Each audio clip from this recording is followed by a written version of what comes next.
The CJ Howard Show. Now let's go to CJ Howard. Hello, everybody, and welcome to episode number 4 of the CJ Howard Show. I'm CJ Howard, as you just heard. The first time that you've heard that promo or my intro to the show. I will play it one more time at the end of the show so people can hear it. I put that together a couple of months ago. Finally was able to get it on StreamYard. I would like to get another one or two. We'll see how that works itself out. We're live on the Facebook. We're live on YouTube. We have got a dandy show for you. We got a great co-host. He's a busy man. We're going to talk to him what he's been into. We're also got great guests tonight. We're going to hear from Kyle Moore, head football coach of the Breathitt County Bobcats and athletic director. Tommy Greer is going to be with us at 8:30. Coming up, he's got a monster game Saturday or Friday night against Franklin County at home. We'll talk about that. It's going to be a huge game. We're going to talk to our really good buddy John Lewis at 9 o'clock. I'm great to have him on the show at 9.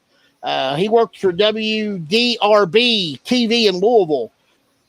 And then John's going to join us for the second week in a row as Camille is continuing her taking the weekends off. She may be back with us next week. We'll see. But John's going to be with us again.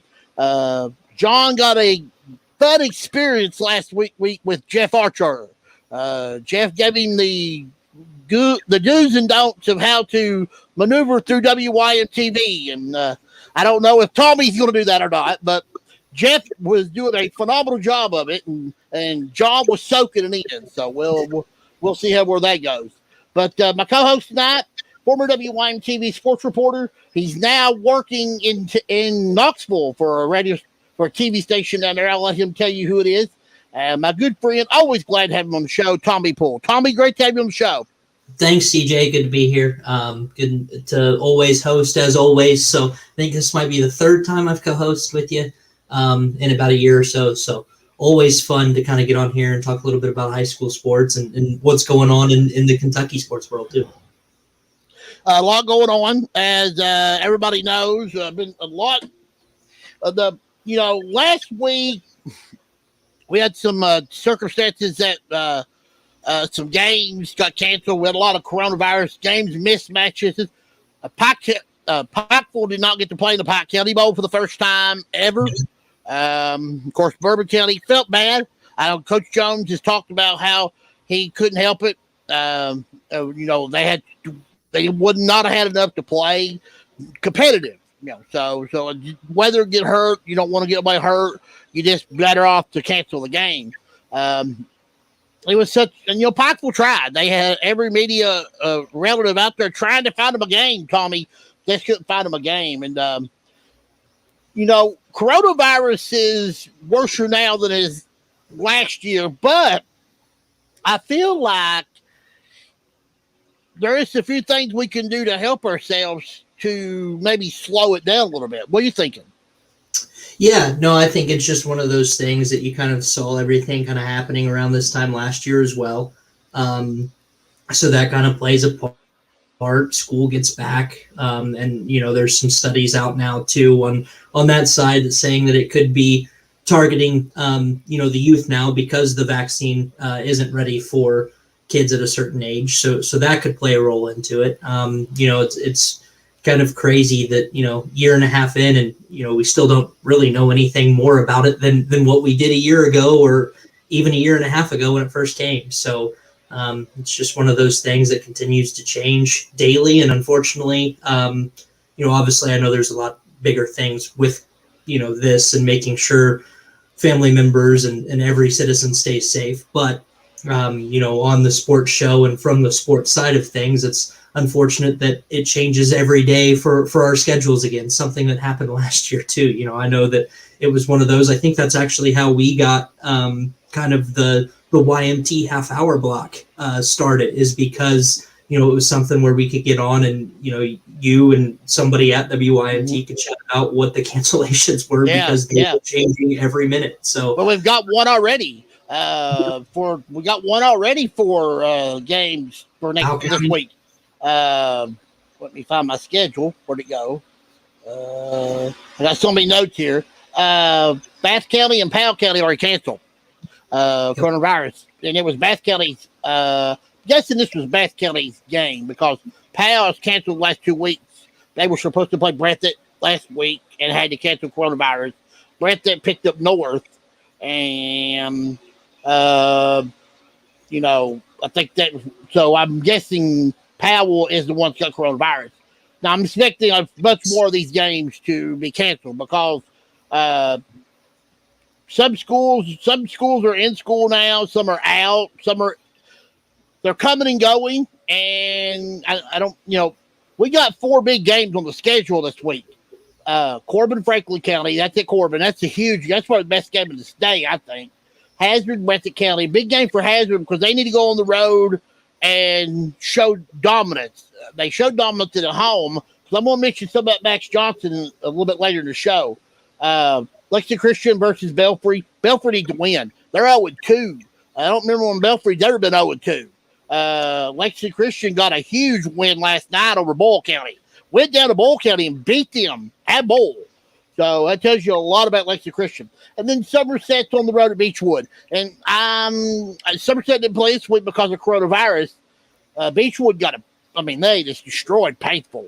But, Beechwood's loaded. They got everybody back. They got the quarterback back from last year. He took the fifth-year senior thing.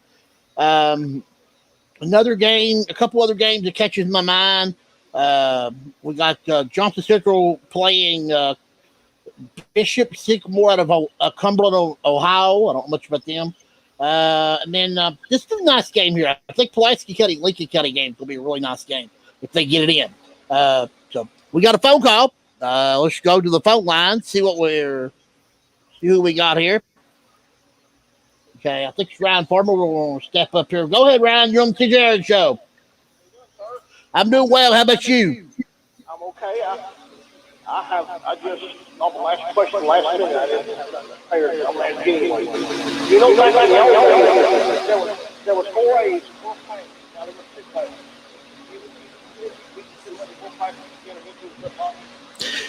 I don't know, Ryan. I wish they would. Now, I asked Commissioner Tackett that last year. I didn't ask him this year, but I asked him last year, and he said probably never, because he said 6 is better than 4. But now, financially, if coronavirus keeps being a problem, then they may have to go to 4 classes. I don't know what Tommy thinks about that, but I mean, personally, if the coronavirus hangs around here forever, then they're going to eventually have to find another way to put. I mean, they may have to bunch everybody together. What are you thinking? What do you think on that, Tommy? I think it's one of those things that it's a lot easier to add a class than it is to take one away. And especially it's really hard to go just in the amount of populations too. I mean, you look at school populations 10, 15 years ago, and they are completely drastically different now, especially in the bigger areas. So you're going to have those bigger city areas, a bunch of schools in Lexington, a bunch of schools in Louisville, and then they're up by Cincinnati. They're kind of in well. And then there are a few schools in the mountains that would probably be that way because of the numbers as well. And now you're sitting there playing them constantly, and it's just drastically different, even though you have your school numbers. But for down here in the mountains, it's an entire county. Whereas up there, it's literally there's 6 schools all in 6A in one county. So I think it's really hard to kind of downsize that way. And then, like you kind of mentioned there too, CJ, it's kind of hard for Commissioner Tackett to change things just because of the virus and things like that going on. I think if there is going to be a change, it's going to be something. Yeah, Ryan. Me and Tommy's on about the same page. I think I don't think that would happen, but we'll never know. You never know. We'll have to wait and see. All right, Ryan. Thank you for calling. Appreciate it.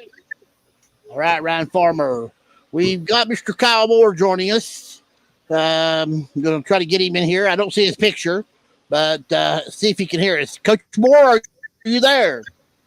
Yeah. Can you hear me? Oh, I can hear you good. We just cannot see you.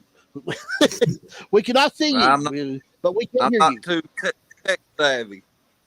Well, you know what? I believe in you, Coach. I believe that you can get your picture up there eventually. The camera on this stream yard's a little fussy when it first does it, but we get to it. Coach, thank you for being on the show. I know you've been a busy man. I know you've been, besides coach of football, you've been athletic director duties too. I know you just hired a girls basketball coach. Let's talk about that first before we get into your team, because I thought Brandon Hayes was an interesting hire because we've known him from when he coached at JBS. What do you think he'll bring to your girls program there at Breathitt County? Brandon's a great guy, and he's a great coach, and he's super knowledgeable about basketball, and he's going to bring that knowledge to our program, and he communicates well with our girls, and we're really excited to have him on board, and watching him grow up as a player at Breathitt, and then go on into Atlas Lloyd and play, and then getting into the coaching field at JBS, and we feel very fortunate to have him on board with us at Breathitt coaching.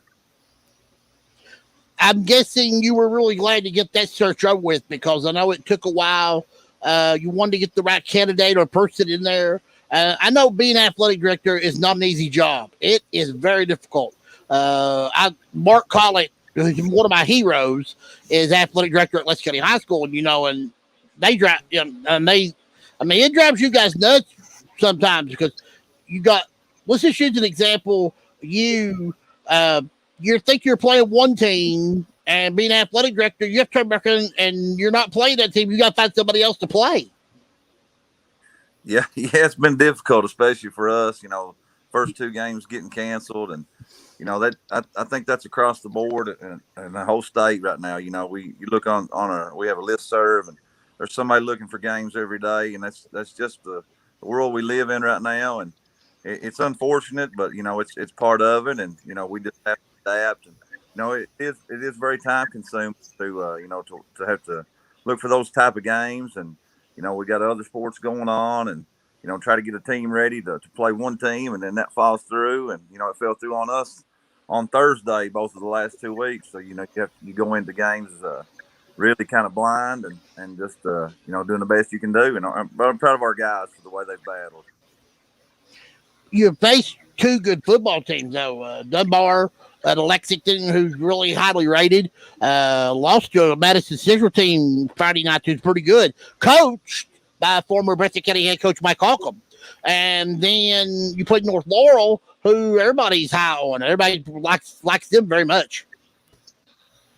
Yeah, we've played two quality football teams, and what we feel like that's the best thing to do for us. With those games getting canceled is, it's just get some games in. You never know when you're going to get another one canceled, or you never know when you could possibly get shut down right now. And we feel like that. I owe it to our seniors, especially, that have worked so hard to get as many games in as they can get. And I feel good about our team. Hopefully we've got some guys that have been out for a little bit with this stuff we're dealing with, and we get those guys back, and I think we're going to be a pretty tough team to handle. You got Hazard this week. That's going to be a big game for you at home. Coach Howard and them played extremely well past Friday night. They took Harlan to the woodshed. I was surprised when I saw the score, but then when I talked to Coach Howard, he explained to me how the game went. He said, I don't know if I've ever seen a player like Max Johnson do what he did last Friday night. I mean, very few people have done that. But how do you prepare for a Max Johnson? Because he's very, not just on the offensive side of the football, but other sides of the ball, he can do damage too. Yeah, he's a special player, and he kind of burst onto the scene last year. We weren't playing Hazard, but we try to keep track of everybody, and especially in Eastern Kentucky. And me and Coach Howard have been friends for a really long time, so I keep track of him and his team. And and he's just that young man has stepped up, and then, like you said, had a great game. And as far as game planning, you just have to know where he is at all times, and and make sure your kids know where he's at all times is the big thing. And and do everything you can do. At this point in the year, you really have to focus on what you do and getting better at what you do offensively and defensively, and just let the chips fall where they may. Coach, I think Middlesboro might have made a statement this past Friday. Our district is pretty solid anyway. You got Leicester County, you got you guys, you got Middlesboro, who took who I thought was one of the best teams in the mountain, Williamsburg, and just run them up and down the field. That running back for Middlesboro, 325 yards rushing the other night against Williamsburg, over 400 yards of rushing against the Yellow Jackets. Talk about Middlesboro. I know these kids Coach French has had, but are they starting to really buy into this program now, and they're starting to know that they can be a contender just like you or Leslie County, even Morgan County's better this year. Knott County's a lot better. So talk about our district a little bit, because I think as a whole, it's a lot different than it was the past couple years. Yeah, you're right, CJ. We got a really good district, and we've kind of had a knock for a few years of maybe not having that strong of a district, and I think some people don't realize how good our district is, and we've got some really good football coaches and football players in this area, and any one of those teams can knock off somebody on a given night. And Middlesboro is definitely one of them. They're coached by one of the best coaches in the state. Coach French has always done a great job, and he's probably going to be a Hall of Fame coach. And he stepped in there at Middlesboro and instilled a work ethic and discipline and all those things that and the athletes have always been at Middlesboro, and they're extremely well coached now, and he does a great job.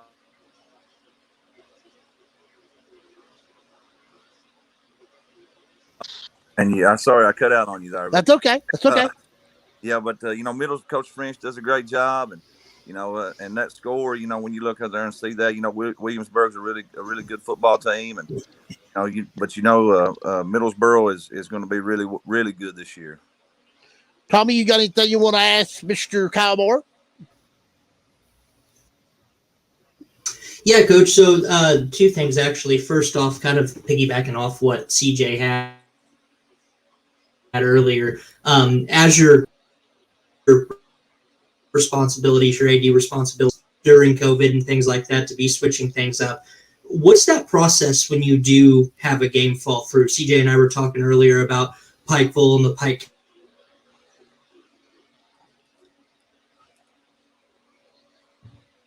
County Bowl and how they kind of exhausted all those off, find somebody else. Yeah, you're really at the mercy of it's really turns into luck finding a game, and those things happened at the last minute, and we're fortunate enough to find teams that were unfortunate to have the same thing happen to them. So it's just one of those things that you're constantly looking, and and the coaches around here do a great job communicating with each other.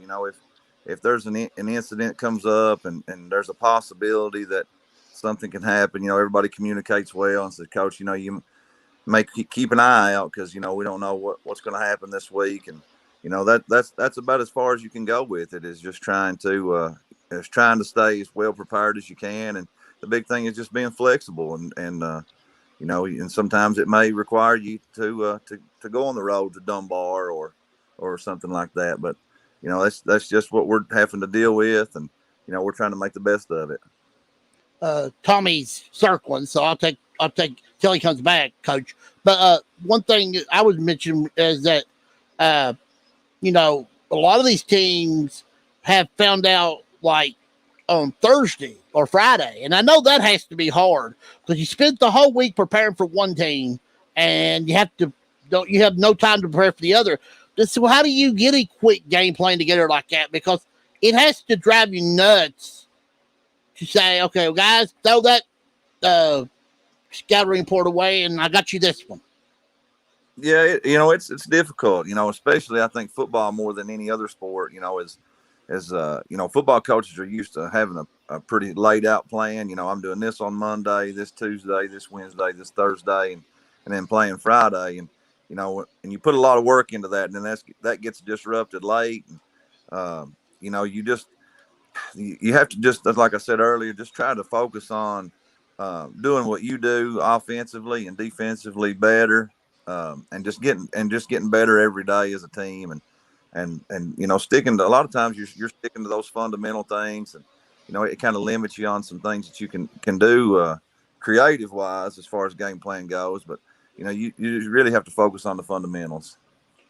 As I said, you got Hazard this Friday night. That's going to be a big game for you. Then you got another home game. You got a pretty Central team that's pretty good. Then you're going to play Middlesboro on the road, and that's a big game, huge game, because that's going to set the tempo for the district. How do you keep your kids looking ahead? Because Pretty Central Hazard's very capable of coming into Jackson and getting victories, and you can't have your kids looking ahead to that Middlesboro game in 3 weeks. How you keep them away from thinking about that? Our coaching staff just does a really good job of keeping the focus on who we're playing that week, and our guys have been through this a few times over the years, and they just realize that we kind of say it all the time. It's a step. It's like going up a set of stairs. You go up one at a time. You can't be, if you start trying to skip them, you're going to fall. So our guys are really focused on the task at hand, and they do a really good job of that. And our coaching staff kind of helps reinforce that. Well, Coach, I said this last year towards the end of towards the conversation we had on phone. I think a lot of people didn't get to hear it because the phone call bounced out or whatever. But we was talking about your mom, and she is one of the most iconic people of all time in the mountains, not just the mountains, in the whole state of Kentucky. I miss her every day. Talk about your mom a little bit. Tell me how she influenced your life in coaching and on and off the floor or on and off the field to be who you are, such a good person. How did she build you up? I miss her every day, and from the time I was big enough to walk, she had me at basketball games and softball fields, and I was just a big part of that, and just watching her and watching how she coached, and then how the biggest part was how she treated her kids, and these something that a lot of people don't know about Mom is she a lot of old school coaches, and I consider her an old school coach, are big on titles, and having the kids call him coach and stuff, but she always had her girls call her Peggy, and it was just and it didn't mean that she wasn't going to push them. She was as tough as they came, but that, to me, that just shows that she cared about her kids, and really put those young ladies first, and even the young men that she coached, being an assistant for the boys team, and she was just an unbelievable coach, and she tried to talk me out of coaching, actually, because it's so much work, but she I guess the apple don't fall far from the tree, and I went following her footsteps as a coach, and I knew pretty early on that when I was in high school as a junior, I told a lady that was our cheerleading sponsor that I was gonna be the head football coach at Breathitt County High School someday, and that's cool. Yeah. Well, that's been several years ago now, and that came true, and that was always a dream of mine, is to coach and to do it like she did it, and and try to help kids, and and I want our kids at Breathitt County to taste the success that we've had, and that's the biggest part of it. Well, Coach, you're one of my good friends. I always love talking to you. I always have a conversation with you. It's fun. Anytime I can get you on the show, I'd love to have you on here. It's a good interview, and you're just a good person, and I wish you the best of luck there in Jackson. I wish you luck until you play Leslie County, but no, Coach, it's you're the best, and I want you to come back, and we'll do this again. Well, I think the world of you, CJ, and I appreciate you having me on, buddy. Yeah, anytime. I'd love to have you on, and good luck to your Bobcats as you journey down the next 3 or 4 weeks. Good luck to you. All right, thank you a whole bunch. All right, thank you, Kyle. Kyle Moore, head football coach for the Breathitt County Bobcats, also athletic director at Breathitt County. He's a busy man. I have lost Tommy, so I don't know when we'll get him back. Hopefully just a little bit. Chris Morgan want to know my thoughts about Friday night's matchups. We were chatting about that just a moment ago.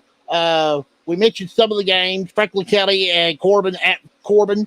Of course, Hazard at Breathitt County, Lexington Christian at Belfry. A couple more, Middlesboro at Garrett. The first road game for the Yellow Jackets. Let's see how they do on the road. Clay County at Lincoln. Let's see. Letcher Central and Pike Central. That might be a pretty decent game. Leslie County at Williamsburg. I don't see Prairie Central on the schedule this week. I don't think I may have an open date. I know Hazard's playing. Yes.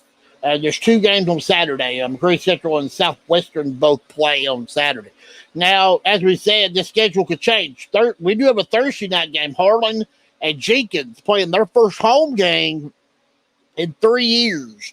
And we speak of Jenkins. I want to mention a note.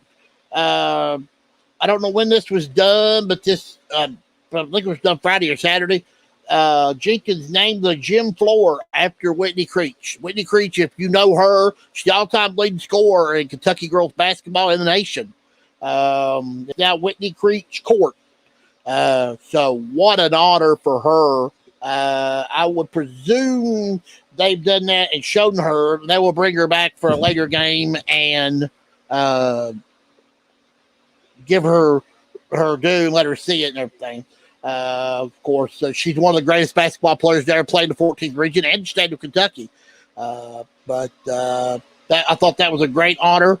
And when I saw Jenkins play the first home game, that'll be fun. Harlan and Jenkins should be a good game. We do got 1 game canceled already, Powell County, Bath County, because of COVID. I expect probably more, depending. Some schools are out. Some are in. I know I saw where Lee County's out again. Leslie County's going to try to go back. So we'll see how this works out. I just know from this point it's going to be interesting. We're going to have Coach Tommy Greer in just a moment. We're going to try to talk with him. Last week he got had a coach's meeting, was going over a little bit, so he apologized for that. Why I wanted to see if I can give him on 8:30.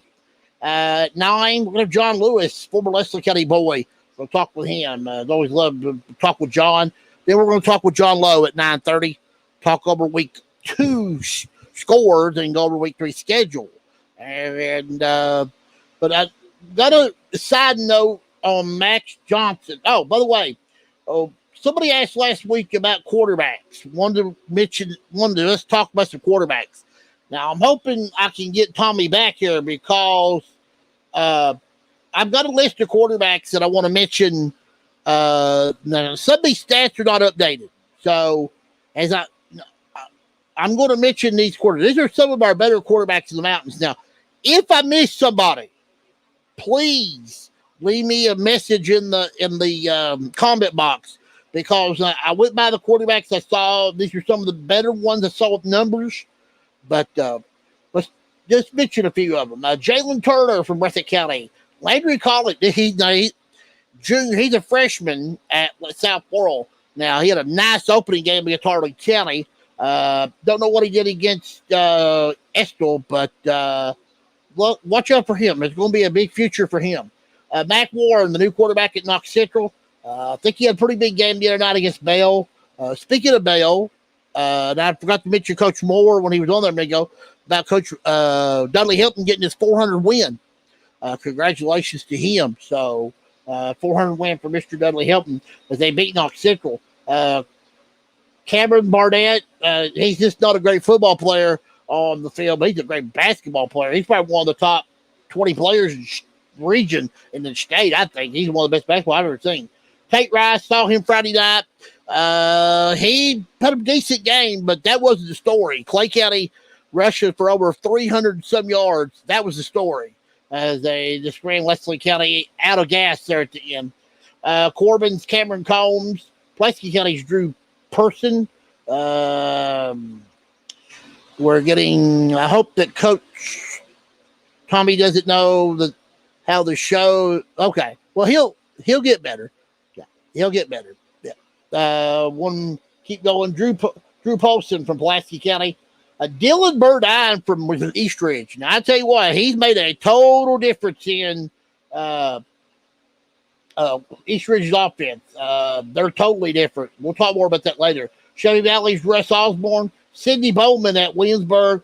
I've not seen the numbers from that game. I just see Millsboro side. I didn't see Williamsburg side. But be interested to see that. They got Leslie Kelly this week. Caden Grigsby from Middlesboro. He had a huge game there. Not as big as his sidekick, over 300 yards rushing. Isaac McNate from Pikeville. Max Pelfrey, the freshman, had another pretty decent game there tonight, even though they didn't have the ball a whole lot. Sayers Cole Pennington. Now, I put Sayer here for one reason, because they're in the same district as Hazard and them. And we're going to see him a couple of times. So I put him in there. Isaac Dixon playing quarterback for the Pirates, or Belfry. Grant Rice for Johnson Central. Chase McKenzie's had a couple of nice games for the Prairie Central quarterback. And Warren Tucker for North Laurel has played pretty well early. Now, I jotted down a few running backs. We're going to get Tommy back in the stream. But Tommy, got you back. Internet's playing weird things tonight, I see. Yeah, can you hear me all right? Oh, I can hear you good. Yes, you're doing well. Keep cool. Talk to me. Internet issues, so we'll continue to monitor it. I don't know how strong it's going to be, but we'll try it. Sorry, CJ.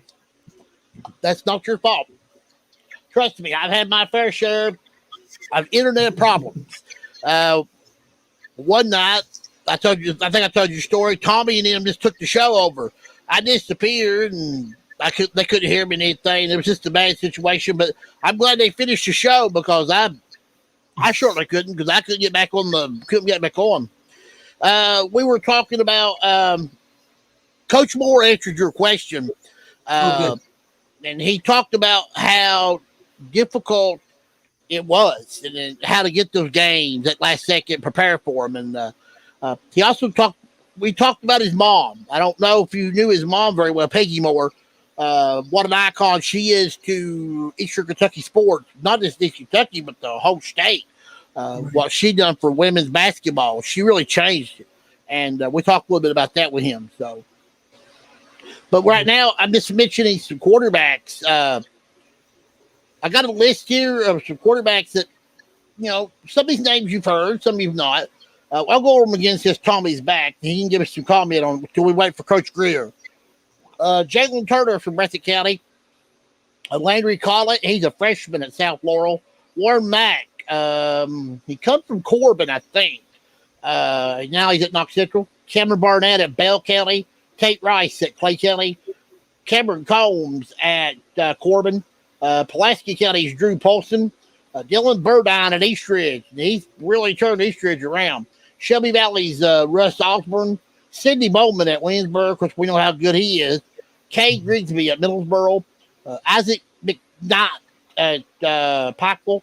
Max Pelfrey, the freshman at Hazard. Cole Pennington from Sayer. And, of course, I told you why I put Sayer in there, because they're in the district with Hazard and them. Isaac Dixon at Belfry. Johnson Central's Grant Rice. Chase McKenzie at Perry Central. And Warren Tucker at North Laurel. I just jotted down a few running backs. And Coach Greer needing some help. Let's try to help him. Go ahead and comment on them quarterbacks. Why help Coach Greer? Yeah, so, obviously a lot of different quarterbacks coming in this year, a lot of seniors last year leaving and going away. So a lot of those that you mentioned there, CJ, I haven't had a chance to cover. I did a little bit of football last year before leaving in November. So did a little bit with those guys. But yeah, some of those guys starting to come in who were behind some people last year and are starting to make some noise now this year. And we've got a very special guest with us, our second guest of the evening, one of the top coaches in the state of Kentucky, Corbin head coach Tommy Greer. Coach, it's good to be with you. Thank you. Glad to be with you guys. Always glad to have you on the show. Last year, one of my favorite interviews is with you when we done it. Coach, you're a busy man. I know last week your coaches meeting went over a little bit, and with the schedule you play, I see why your coaches meeting went over a little bit. I guess when you got a team like you've got with so much talent and depth, you can do a lot of good. You can do a lot of nice things with it because you can depend on so many different people to do different things. Well, we've got a lot of good young men in our program, and yeah, we've got some guys that's got a little talent. God's blessed them with great ability. But I can tell you this: when we start in January, and that's when we start our football season, 7 months ago, a lot of our guys got a lot stronger in the weight room, got a lot bigger in the weight room, which made themselves look more athletic than they are at a lot of times. But our coaching staff, and we put a lot of hours in. Sunday's a work day for us, and you're right with our schedule. I mean, I probably should still be working right now. We've got a bunch coming in this Friday that is probably one of the top teams in the state of Kentucky. Yeah, I saw them play last year in the championship game at Commonwealth. Very impressed with their team. The bulk of their team is back. But I love your team. I campaigned really hard to get you to be number one in the preseason. I understand why a lot of people look Johnson Central. They had a lot of kids, but I love your team because two teams that I really fell in love with in the preseason was you and Williamsburg. And I still got high hopes for Williamsburg, but they shred into a Middlesboro team last week that, just dominated on the ground. And some nights you have that problem. But talk about your schedule preparing you for the playoffs. Well, CJ, I'm glad you wanted us number one in preseason. I hope that we're number one at the end of the season. That's our goal, So, no, we've got a very tough schedule. We play our first game against Christ School out of North Carolina, which is a private school that won the private school division last year in North Carolina, and then we played. Our neighbors this past week, Whitley County, and then this week we've got probably, like I said earlier, we've got Franklin County coming in. That's outstanding. I mean, they got 9 starters back on both sides of football, so they've got a good football team. But win or lose, we keep just preparing for the district and then for the postseason. And we just got to continue to get better and better each week, and that's our focus as coaches. We take the film from this past game and we break that film down and see areas that we didn't do very well in, and we've got to go correct that. Biggest thing, we want to be standing at the end of the season, and and a lot of that is a lot of luck, and you also have to have a few breaks along the way, but. We're enjoying it. We got great young men in our program, and the expectations to play in our football program is it's not just to show up and practice football and play football on Friday nights, but it's to be a champion all the time. And I'm talking about in the classroom, out in the community, and we got a great community, and we got great fan base, but also be a champion on the field, and because our players are representing more than just themselves. They're representing our community, our student body, and the Corbin Redhound football. One thing that I think that your team is so far, 2 games, you've got 80 points, only gave up 21. Defense really played well. Defense a lot better this year. defensive side of the football, really flying to the ball. You're making those tackles I don't think that you didn't make last year. You're making plays that you didn't make last year. Talk about your team as a whole on defense, because I feel like you're so much better defensively.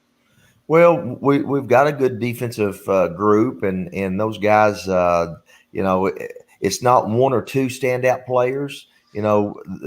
Defensively, and we always preach this to the guys, is that it takes 11 guys doing their job, and when you get 11 guys that will do their job every play, then you're going to be sound.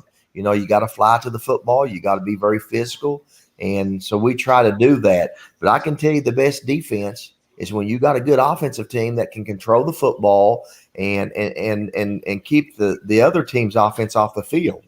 But so far 2 games we've done a good job, and we just, that's behind us, that's over with. We have got to get ready for Franklin County coming in, that in my opinion that may have the best running back in the state of Kentucky, and the Mormon kid, and he's a monster, and they're very solid, and Coach James does a great job. So we're excited about getting excited about the Franklin County game on Friday, but then we still got a lot of work to do this week to prepare for that bunch.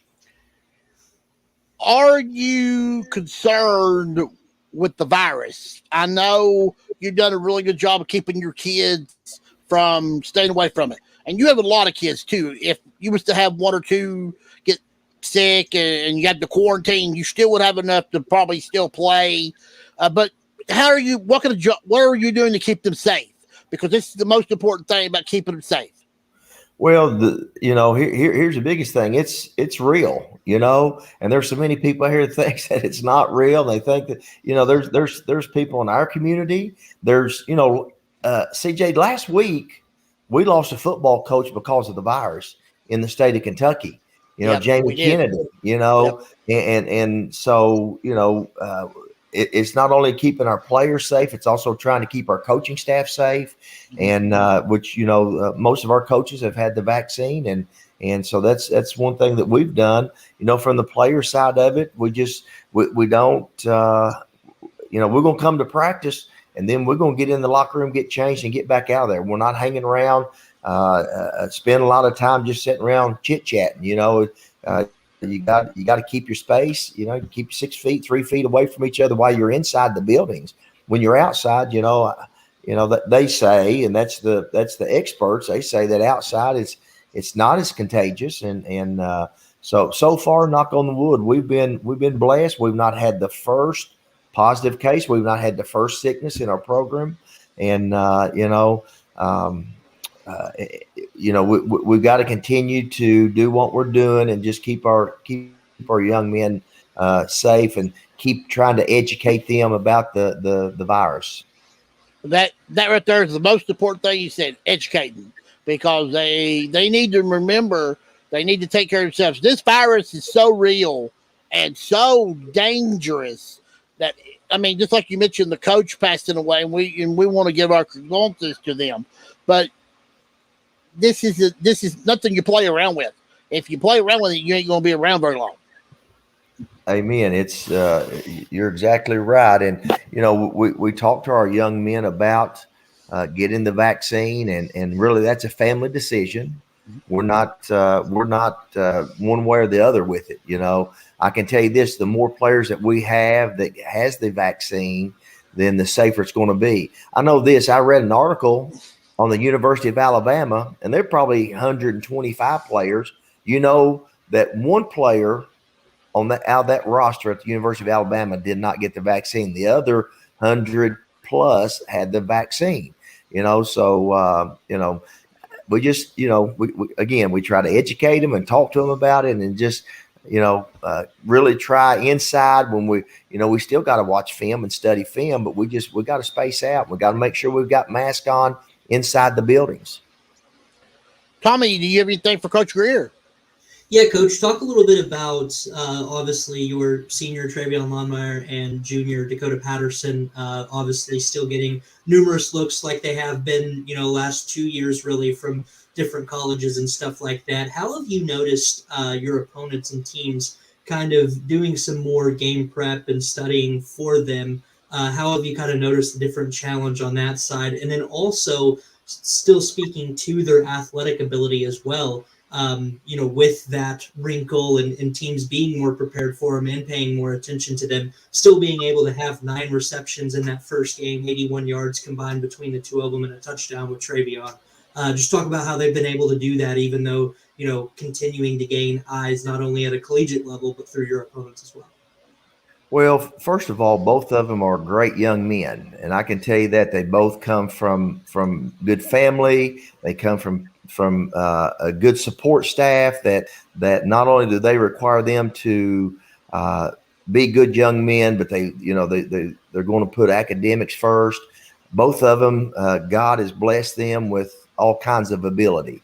Travion's a legit 4.4, and Dakota's legit 4.5, and both of them have been blessed with a lot of speed and a lot of ability.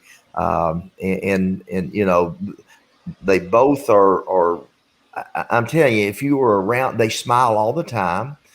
They're not, they're not some of these kids that are up and down like a roller coaster. I mean, they're level all the time, and they're a joy to coach. And we do go into games, and early in the ball game, we want to see how people are going to try to cover them. And last week in the first week, teams trying to single cover them, and when they do that, we've got to get the ball to them in space because they've got athleticism. They can, if they make you miss, they're probably taking it to the end zone. And but both of those guys will tell you that they've got other players around them that are very talented. We build our football team on our offensive line and defensive line, and we feel like we've got some guys up front that are really, really good. And the game has not changed. You go back to last year in Alabama, the national championship game, they win it. They outrush their opponent. You go to Tampa Bay in the Super Bowl championship, in the Super Bowl, and who was the leading rusher was Tampa Bay. You have to be able to run the football. It doesn't matter what level you're at. If you're in the Pop Warner League, you've got to be able to run the football. And when you can run and establish the run, then it just opens up other things for you. And when we start opening it up, it's just nice that we've got a Dakota and Travion and Xander Curry and Hunter Newberry and a lot of Seth Mills and a lot of other guys that we can get to football too.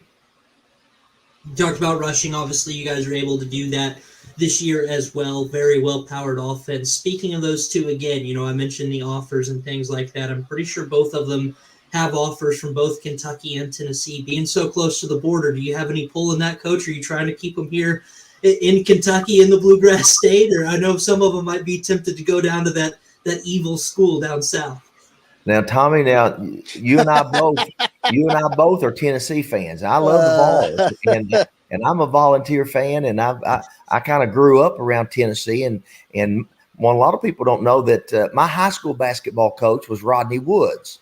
And if you know Rodney Woods was from Long Jack, played at UT, was a baseball player at UT. So I played basketball for Rodney Woods in high school, and so he kind of filled my mind with the volunteers. But here's the thing is that we've got young men in our program that has offers and are getting offers.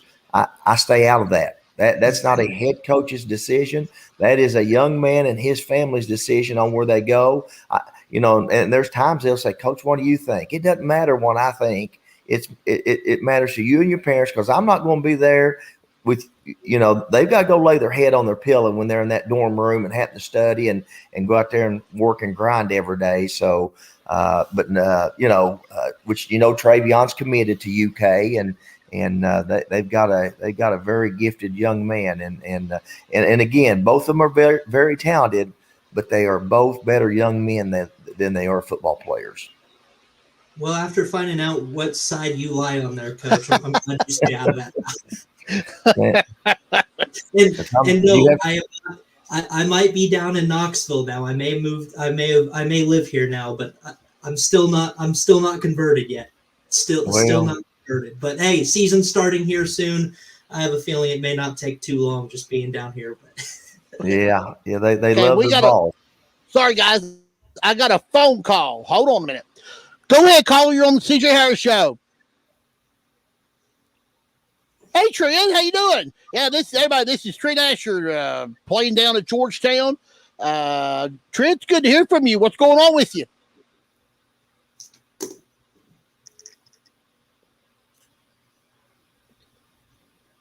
Well, thank you. I'm talking with two fine gentlemen right now, Coach Greer from Corbin and Coach Tommy Poole from, well, not Coach Tommy Poole, but Mr. Poole from down there in Knoxville. He moved down to Knoxville and he used to work for YMT. But two great gentlemen. I'll get they're hearing the interview with you right now as I turn it up a little bit so they can listen.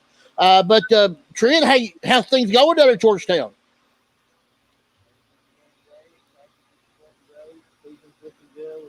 Preparing to play on this Saturday coming. We can't wait to get going. Yeah, you guys, I saw where you guys are highly rated in a lot of places. How's it looking for you? Is it going? You going to get some playing time this year? I do believe so. It's you really got to work hard down here to get the chance. But I am on the most part, and have to do what happens. The hard road. Well, you know, Trent, I would love to come watch you play. I told you someday I'll hopefully get a chance to come watch you play because that would tickle me to death because you're a special kid and you've done a lot for Leslie County and the community. And, I hope to get the opportunity to get to watch you play. You sure will get the opportunity to watch me play. As soon as I know I'm a player,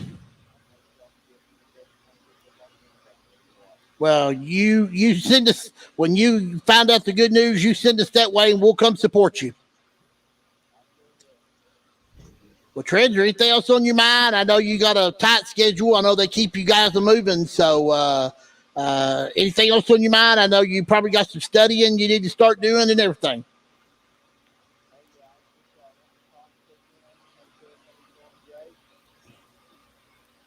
Well, Trent, it is so special for you to call. Thank you so very much, and call again. And let me know when it's going to happen because I'm going to be right there to watch it. All right, Trent. Thank you for calling us. All right, Trent Asher from Leslie County. I don't know if you both remember him when he played for the Eagles. I know Coach Greer does. I don't know if he played against the Redhounds last year when we played him in that game, but Trent's a good player. He's a freshman and really doing well at Georgetown.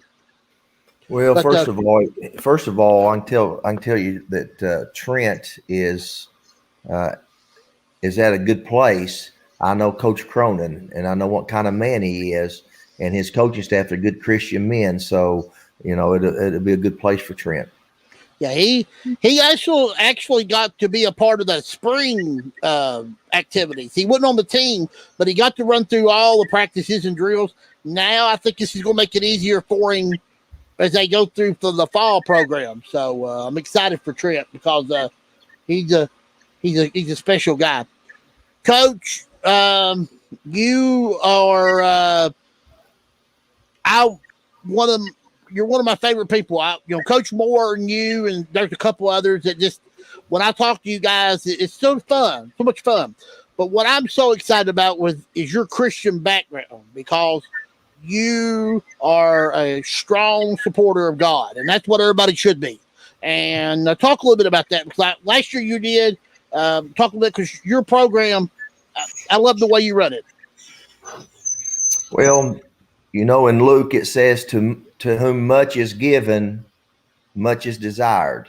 And, when I had the opportunity to become the head coach at Corbin, that was the opportunity that God has given me. And I've got to use that platform to help our young men and help other people in our community to know that the biggest game is not football. The biggest game is getting in church, getting into your Bible, and getting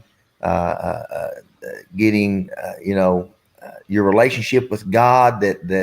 That's when you win the game, is when you accept accept God as your Savior, and that's what it's all about. Everything else is just is secondary to your relationship with God. And that's the one thing I've noticed. You've got your kids on the right path and heading the right direction, just not on the field, but off the field. And that's what that makes me so happy to see. Tommy, you got anything else you want to ask Coach Greer before we let him go? No, Coach. Always an honor. Good to keep watching you guys kind of from afar here this year. I always enjoyed making the trip down and watching you guys, but good luck the rest of the season, Coach. Thanks for joining us.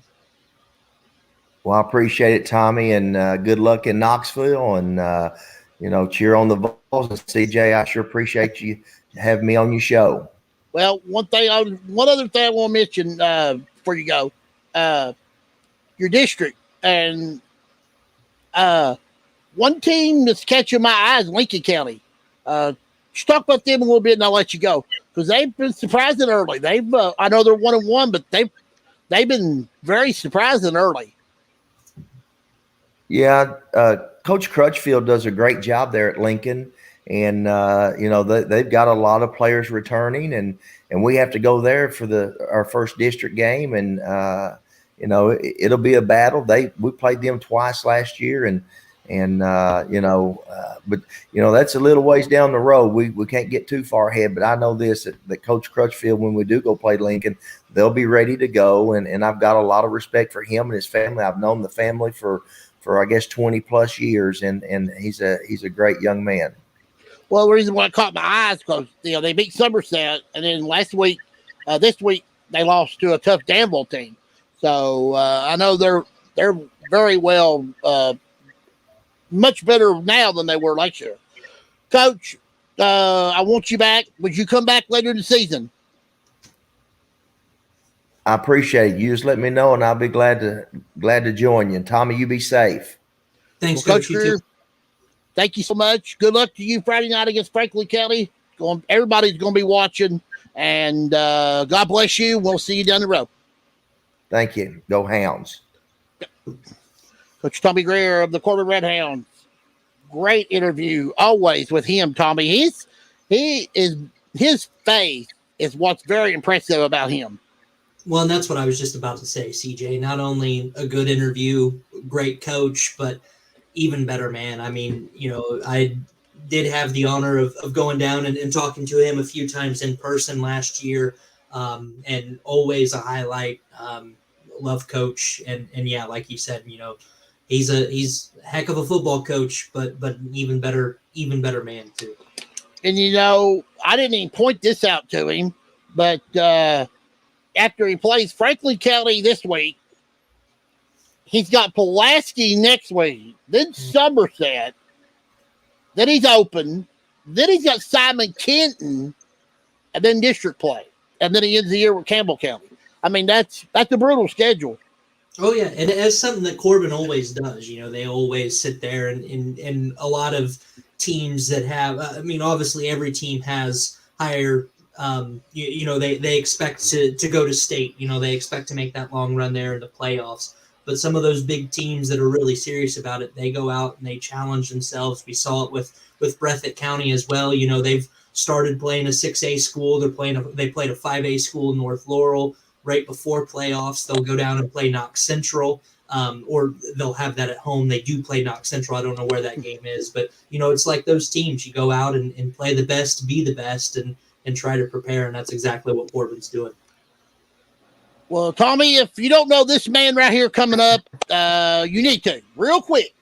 This is Mr. John Lewis. He is a former Leslie County boy. The first thing I'm going to stop and say is his mom makes the best chicken and dumplings I've ever seen. So I need a pot full of them. I need a pot full of them to come in the mail to me, okay? Because I'm a very big fan of chicken and dumplings. Well, listen, just run down Al's Nest there, and I'm sure she can make you up a batch. Right? She's on vacation right now. She's out west, but she would be glad to feed you, I'm sure. Jeff Archer he got me hungry last week when he was talking about your mom's dumplings. And, I've known you a long time, John, but, I haven't seen your mom in quite a long time. So, I forgot that she was such a great cook. I just may have to stroll down through there because Alsace is not that far, No, but a lot of good things going on. Yeah, just run down Alsace there. There's always up on Goat Mountain there. You'll find a pot of chicken and dumplings. Does she live close to Coach Sparks? Coach Larry Sparks? I'm not sure where Coach Sparks lives. He lives on the top of the hill at Owl's Nest. Then probably so. I live probably about 2.5 miles up in there. He lives on top of a big old hill. Well, Mom lives just down the way there. Just as soon as you turn down Owl's Nest, you're getting a real education here, Tommy. Yeah. Well, I need that because supposedly these chicken and dumplings are really good. I think I might even drive up from Knoxville. They're for real. Oh, I'll take your word for it. Can you turn yourself up a little bit, John? Let's see. Can I? I don't know.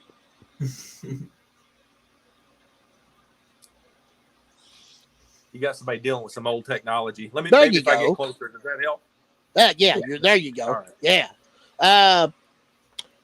Well, how you been? I know you're living in Louisville now, working for WDRB. I know you're still busy there. Tell us what's going on there. Well, I mean, it is high school football season. Luckily, around here, you guys were talking about high school football. It's I do miss it in the mountains there, but there's some awfully good teams up here. I think the team that everybody's going to have to contend with here, at least on the the big level, the 6A level, is Male. I've seen Male the last 2 weeks, and it is just they've been unbelievable. I mean, that's one of the best teams that I've seen in a long time, and I know head coach there, Chris Wolf, he's been trying for a while now to try to, it was tough. He kind of replaced a legend there, and but he's kept that program going. So it's been fun. But yeah, it's in football season here. Up here at WDRB in Louisville, we cover Indiana, UK, U of L, and WKU. So it's going to be a busy week ahead for us. Yeah. We talked about 6A football a little bit. Trinity, of course, Jay Cobb is the new head coach at Trinity. Yep. They did not get to play last week because of COVID. I don't know which one had COVID, whether it was Ohio school or was it Trinity? And they said they just had a bunch of teams. They had a bunch of players that were in quarantine, and they weren't going to be able to play the game Saturday. So, besides Male and Trinity, I know they're the two horses every year in that 6A. Well, who are some schools that we're not looking at? Because when we look at mountain football, that's all we focus on. But I focus on everybody. Because I think Male was my number one team in my top 25. But talk about some schools up there that we don't see besides Male and Trinity. I know that we talk with them a lot. Well, and another team that you're going to talk about too is St. X. I mean, St. X has been a perennial powerhouse. Now they've been down a little bit, but they're going to be back. Here, St. X and Male play on Friday. So wow! Yeah, and we stole a little idea from that was implemented back at WYMT. I don't know, probably about 1985 or 6. Back in the Mountaintop 5. When I was there, it was Mountaintop 5. Well, and I think it's Mountaintop 10 now. But we started doing our top 5, and really trying to look at some teams around the area. Obviously, you're going to have the Male and the St. X's there. Trinity, we had put them in there originally, but then they gave up a lot of points. It was interesting. They played Carmel, Indiana, in week 1.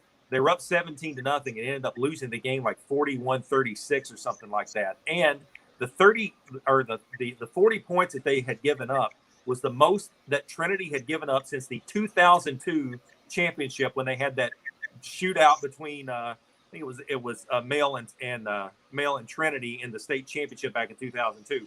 But to answer your question, CJ, Central Hardin has a really good team that I think is probably going to get some attention. Collins, who blew out Shelby County to open the season. Now Shelby County is struggling, but Collins has a really good team. That was another one of our top 5 teams. So I think those are two right now, at least. Small sample size, but right now those are two teams I think look pretty good in Kentucky. Dunbar and Bryan Station both were they peaked a lot last year. Now Dunbar lost a tough game the other night to Madison Central. Coach Mike Hawkins is back down there now. Bryan Station got a huge win, a shutout over Mercer County, in the bowl. But talk about those schools, because the Lexington schools seemed that they're getting a little bit better at competing with the Louisville schools. Well, I think they are. You know, you just don't see the matchups that much. And you know, CJ, I kind of pay attention to it's, you know, all Louisville here, you know, all the time. So I only really kind of see the scores. And I haven't been familiar so far that much with some of those Central Kentucky teams, especially in Lexington. But yeah, I mean, you know, it feels like every year how many times we saw like, oh, you know, this is going to be a good team that's not in Louisville, that's not one of the private schools in Louisville, or like a male that's just a powerhouse 6A. I think the wealth's going to be spread out a little bit this year. And I'm telling you, I hate to say it, but I sometimes feel like the great equalizer is going to be the COVID rules this year. Not that I'm against the COVID rules, but I think that's going to take a lot of, you know, power players out, you know, like it did with Trinity last week. So I just wonder if, you know, it's going to be hard to kind of handicap a lot of these games because, you know, week after week, I think we had 17 cancellations the first week. We had 20, I think, and final tally this past week. So that could be the great equalizer. So it might not always have to be a Louisville area team. I think some of those Central and Eastern Kentucky teams, you know, just be smart, stay out there and try not to be quarantined like the Shamrocks might be all right. Let me give you my top 5 games statewide. Danville at Boyle. Boyle's going to be in a bad move after getting beat by LCA. We've got Lexington Catholic and Covington Catholic playing at Covington Catholic. That's going to be a good one. Newport, North Hardin's going to be at Manual. Of course, mentioned Mail and X. Got Mayfield and Paducah Tillman. That's going to be a dandy. And, of course, Trinity is going to play St. Rita of Chicago. So it's a big week for the Louisville schools. It is. It is. Now, again, you know, let's hope they can play. But, yeah, the one thing Trinity has had traditionally has had problems with is trying to play some of these teams around the area. Because, frankly, a lot of teams, unless they have to play them, won't play them, you know, for whatever reason. Some just say it's a scheduling issue. Others say they don't feel like it's fair competition or whatever. But, yeah, there's some good games. Let's hope they get played. But you're right. I'm interested to see Trinity back on there. You know, with Jay Cobb, it was so good to see him, you know, get back into the head coaching. He'd been on Trinity staff for a while. And I've known Jay since 93, back when he was at Knott Central. And then obviously he was at Somerset and some other places there throughout my tenure at YMT. But, you know, he's replacing a legend there in Bob Beatty. Bob Beatty was there for 20 years, multiple state championships, went out on a state championship. So, yeah, I don't know that it's a radically different system. They've got some very good talent there. But they're going to play some big teams. And I remember, you know, Louisville Central here, they always would play above when the late Ty Scroggins was a head coach there. They would always play. They were 3A at the time. They would always play the 4, 5, and 6A teams. Sometimes they would go into their actual like district play winless, and then they go to the state championship. That's what they do. And I think that's what Trinity's trying to do. They're trying to play some really, really good teams, and because they know that it's going to be a slugfest here when it starts. Yeah, I can't wait for the Trinity Mail game. When's it? Yeah, when's the Trinity Mail game? That's a good question. CJ, I take it one game at a time, man. Oh, okay, I'm sorry. 1 week at a time. Yeah, that's right. You were mentioning a moment ago, COVID about mountain teams. Johnson Central actually got in that problem this past week. They had to cancel because of COVID. And, you know, a team with Johnson Central's stature with 65, 70 players, and they still can't play. So that tells you a lot about how everybody is struggling, because this is a very dangerous virus. And we got to find ways to keep our players and our kids and coaches safe. We done lost one coach this week due to the virus. And we don't need to lose nobody else because they're too precious to us. Well, and I just mentioned Ty Scroggins. He died from COVID-19. And one of the absolute classiest guys you would ever meet. He had great success at Central. Then went to be an assistant coach where his son plays at DeSales, and it just, you know, it got him. I mean, it's just sad. And and, you know, let's just hope for, you know, that people are smart. You know, the vaccine's out there. It's free. Just, you know, I'm not going to preach on your show, CJ, but you know, we need to keep these kids safe. Tommy, do you have anything to ask Mr. Lewis here? Here's a book of knowledge. Go ahead. Yeah, John, we had a caller ask here not too long ago. They called in and asked a question, and with you being up there in Louisville and seeing a lot of 6A teams in person, something that we don't really unfortunately get to see down in the mountains with the size wise, the school size wise Right. there. They asked if, especially with COVID, if we could see classes go down to just 4, from 6 to 4. Talk a little bit about that gap from 6 to 4, and do you think that would ever be possible? Well, back in the day, it was 4 classes, and it worked for a long time.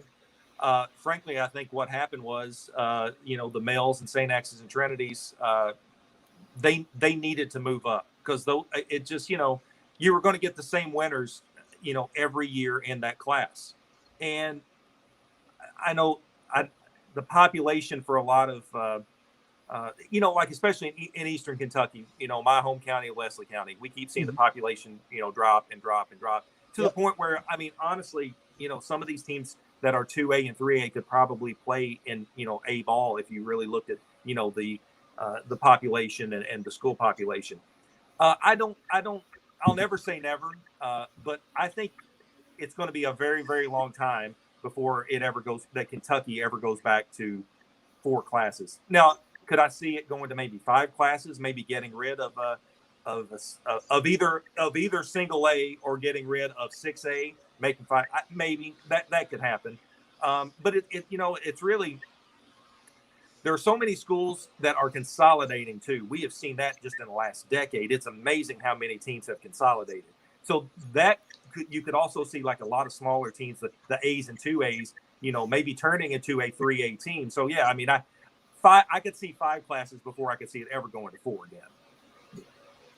No, I agree with that. And that's kind of what I said too, is you would have to make those small steps. You can't really go. It's a lot easier to make more classes than it is to go down for the reasons that you kind of brought up. And something that you mentioned too that I hadn't even thought of earlier is, especially in Eastern Kentucky, unfortunately, you do see those class sizes kind of dwindling a little bit. Whereas in bigger cities like Louisville, being from a town just outside of Indianapolis in Indiana, my mom's still a school teacher there, so I know about their numbers. They're going up 200-300 students a year. Sure. And I'm sure the same thing's happening there in Louisville. So you kind of got the thing that everything's kind of moving in opposite directions as well. Yeah, no, I think you're right. I could see, especially with consolidation, and we've seen even schools around here, talk about consolidation.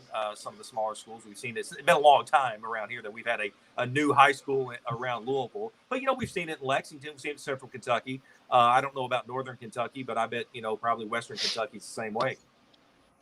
And I know this is kind of a football show because we are in football real quick, but to make a quick transition to basketball a little bit, in talks about the sizes and things like that, why do you think that classless ball works well in basketball, whereas in football we do need those classes? Well, I think numbers would be my first answer to that, because you could have you have a very good player in a small county, and I'm going to go way back here, but CJ will probably remember, this is well before your time, Tommy, but Richie Farmer, when he played at Clayton, 1986. You have standout players like that who you really, sometimes in high school basketball, you need one star, and you can take a team, you can run a team through that.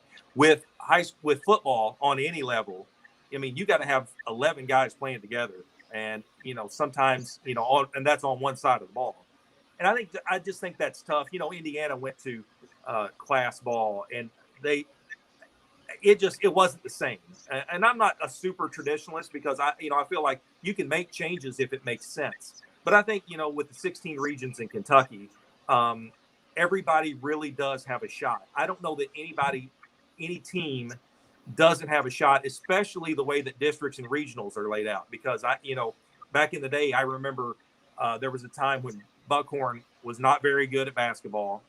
And this was back in the district draw. They ended up, I can't remember who they played in the first round of the district, and they upset the team. So you upset the team in the first round of the district, that team's done. And they ended up making a run in the region. So those kinds of things, I think, make Kentucky basketball special.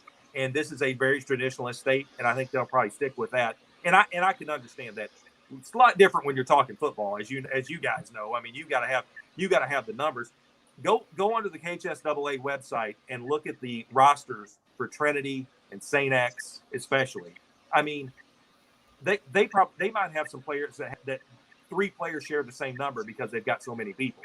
I had Mike Glazer at St. X one time tell me, I'll let anybody on this team. I'll just tell them if they'll stay around, I'll find a place for them. Can you imagine how many kids, especially at an all-boys school, would say, I want to go play for a state championship team? Be a lot of them. Yeah. But no, you talked about Indiana real quick too, and growing up, and the generation just recently here, that's all I knew was class ball.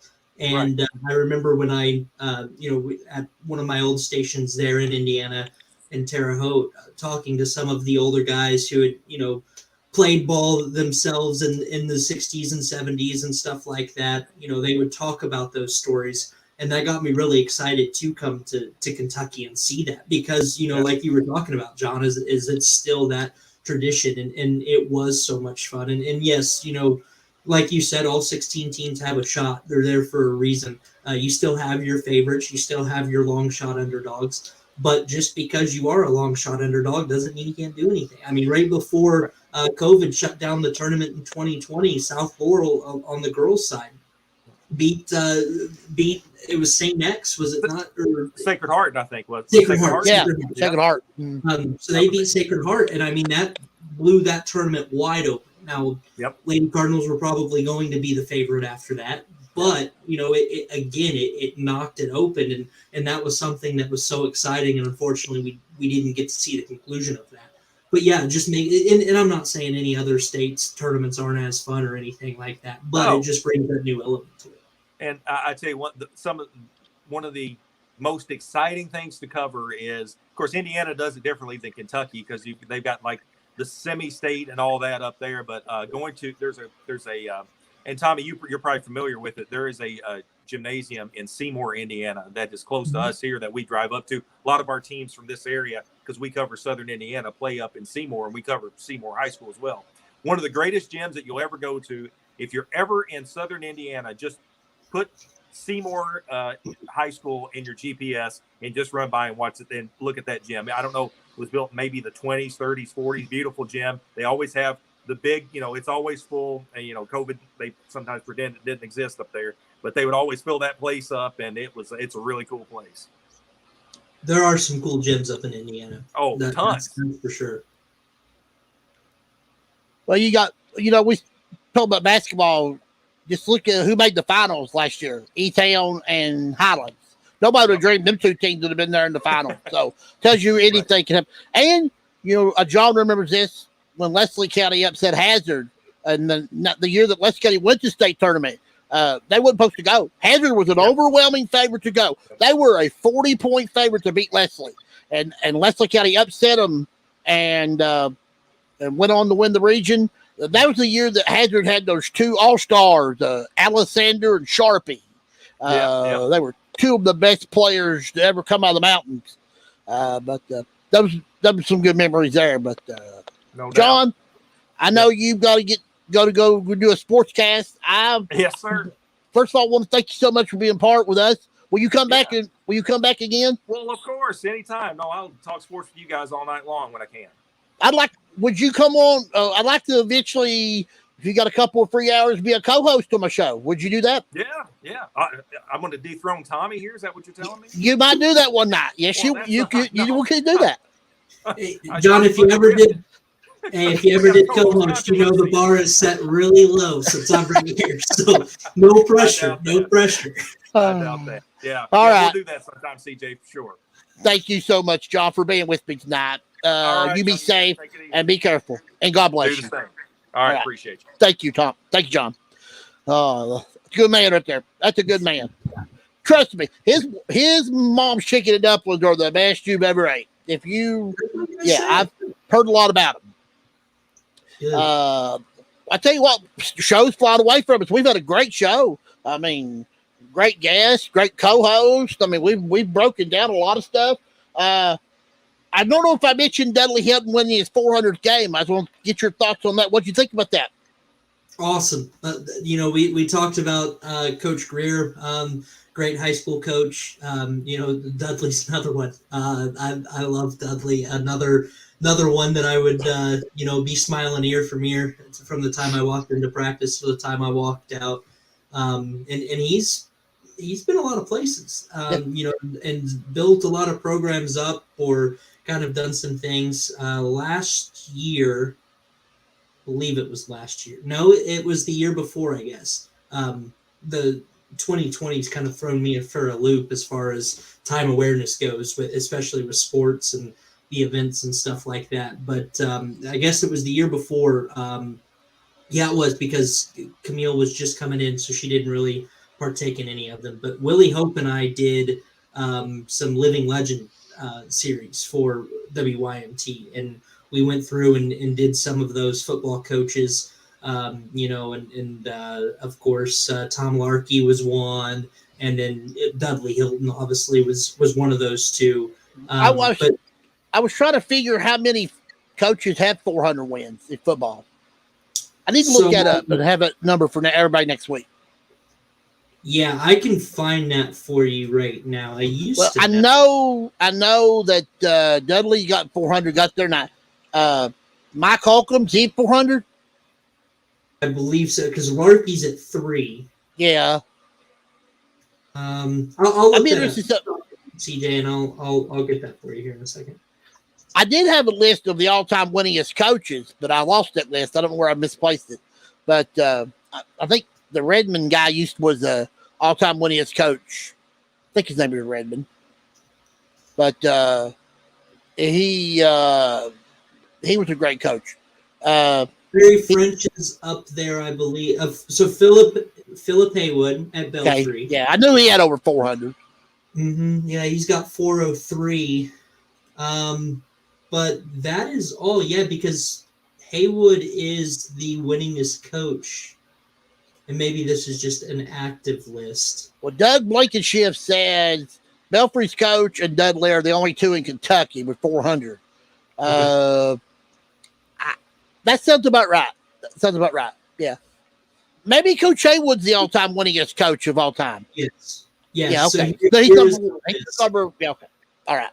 Yeah, so KHSAA top Kentucky football coaching wins list with a minimum of 200 wins. We won't get that far because there's a few on the list. But yeah, Haywood's at 457. Dudley's now at 400. And then you have Larry French. Yep. He's at 336. Now, this isn't... It would take him probably 3 more seasons or 4 to get to 400 for him. Correct. And now this isn't with... Friday nights in. So if how many wins has Coach Holcomb got? Holcomb has 289. Study got at least 350. I know he was in the. I know he won a lot of games. Mm-hmm. Yeah. Holcomb's got 289. 289. I think less than I thought. I thought he had more than that. Because he won a couple of state championships. I guess it makes he won more games than that. Right. So, who are the top 5 coaches? I know Haywood 1, Dudley's 2. Bob Snyder from Newport Central Catholic. Yeah. Larry French is 4, and then Mike Glazer is tied with Larry French there for 5th. Okay. And then Mark Brown. But something that I found that was really interesting here too is how many coaches here on this top 10 list that have went through Eastern Kentucky. You have Walter Brugg from, I don't know his year, but he had 280 wins. He was over at Paintsville. Yeah, I remember him at Paintsville. Coach Brugg. Yeah, I remember that. Mike Oldham, like you were talking about. So it was at Letcher Central, and Breathitt County. Breathitt. Mm-hmm. Did he spend a couple years at Bale? Dudley did. Dudley was at Bale. Dudley was at Breathitt for a couple years when he come to Bale. Yeah, I know he's Dudley, like I said, Dudley's been around the horn. Breathitt for sure, Bell, Bourbon County. The Bourbon County one was the most impressive state championship he's ever had. He took a 4 seed and won it all. And I've never seen a 4 seed win a state championship. I've not even seen the worst basketball team win state title. So, I mean, that would be impressive to see. But it's always good to look at those records because, 400 wins, and he's only one of 2 coaches in Kentucky. That's pretty damn impressive. I've been trying to get Dudley on the show. I'm going to try to get him on here eventually. He's a good person, good interview. I like to interview him. We have Mr. Lowe back with us this week. It's good to have you with us again, John. Before I even start, I've warned Tommy that Jeff Archer gave you all the ins and outs. So I don't know what Tommy's going to give you for that. Tommy already gave me this apartment, so I mean he doesn't. He might give you less, or he might give you more. I mean, but Jeff Archer gave you a book of how to do it. Now we'll see what Tommy does. So Tommy, go. Well, it sounds like John was put through the wood chipper last week, so I'll give you one week off. I didn't feel like I went through the wood chipper. I thought it was a good conversation. Oh, it was a great one. Loved it. When you got off with this, me and John started going. Me and Jeff said, I think he's going to succeed. He's going to be a good one. He's good head on his shoulders. Thinks well. I mean, I said if you can survive a Jeff Archer interview, you can survive anything. And Jeff Archer's he's a class act. He's one of the best in the business. If you survived him, you can survive anybody. For sure. John, I guess wood chipper would be a bad way to put it. YMT, it's what I meant by that is anytime you get information like this or from anybody or passing the baton or whatever, it's like drinking out of a fire hose. And so, I mean, there's just so much information, so many moving parts, all of the things that you want to get covered. Your area is huge. And things like that. So it's like that. But, CJ, John just kind of mentioned that he is in my apartment. So when he did come over right before we left and he came in and things like that, John and I did have a few conversations. But and I was always impressed, just one, knowing John from SAZ, but also just, the vision that he kind of had and the ideas that he wanted to bring in and just knowing his work ethic. So I know, he's taken over a couple of months ago now, but I know the sports department's in good hands for sure. Yeah. Tommy, you don't realize Jeff in a 10-minute segment, non-stop, told him everything. Mm-hmm. The ins and the outs. And it was so impressive. I've actually rewatched it twice. Just fucking sat down with a notepad and paper and just write stuff down. Oh, I loved it. That was so cool last week. I told him I told Jeff after we got off there, I said that was one of the best interviews I've ever seen due to the fact that John's sitting there and John's like, yeah. He's catching it. He's just, soaking it in. And Jeff's just running off with it. And John's like, yeah, got it. I'll work on that. I'll take, and he was taking notes. But it was awesome. That was one of the best interviews I've ever seen. But Archer speaks, everybody listens, right, CJ? Exactly right. He's the mayor. Well, when him and Carly Bell speaks, if either one of them speaking, you better take time to listen because they're probably going to have a lot to say. One thing I mentioned last week, and since you both are here, and I would love to see you guys have a reunion with everybody. John Lewis, Keith Caseball. If everybody could be there, bring everybody back and have a special show of just what Sports Overtime's all about. And that might be an idea you guys may want to put together or something, but I would love to see it. Because let me get the notepad back out. So gotta get Brian Milam and Jay Crawford and Willie. And you'll need everybody that's ever worked there. Yeah, get everybody in the same room one time, and let's have a really good time, a good reunion. And you know how you would do with like the Friends had their reunion show. You know, we could sit back and give the stories, you know. That'd be awesome. I like Jeff's idea better. Just get in cloaks and knight me. But don't tell him what he was going to say, because you know. All right, let's get to serious business. That was awesome last week. If you didn't see it, you go back and watch my show. It was unbelievable. It was really great. Let's go over the scoreboard a little bit last week, because we had a couple of surprises, and the first one that comes to mind is Max Johnson. And I don't know what you're going to do for Player of the Week, but I want to give you his stats. Mm-hmm. He ran the opening kickoff back. He ran a punt return back. He had a defensive touchdown. He had 4 carries on offense for 136 yards, and they only ran 17 offensive plays. Hazard wins 48-24. If that is not a chance for Player of the Week, then nobody deserves it. I know that we had a couple kids over. One had 300 yards rushing, 200 yards rushing. But, I mean, he has to be in the running for Player of the Week. That was unbelievable. A punt return, a kickoff return, scores on offense, scores on defense. I mean, this is unheard of. Camille and I sat down, and this was, I want to say yesterday afternoon, and we had a serious conversation about Player of the Week, because the reason why we were hesitant to make him Player of the Week is because he's been Player of the Week before. Yeah. So we were kind of hesitant, because I mean, it's not like people don't know about Max Johnson. We actually, and this was one of those games that was spur of the moment scheduling. Not Central's quarterback. Yeah. Had a great game, and I'm trying to pick up a stat line here.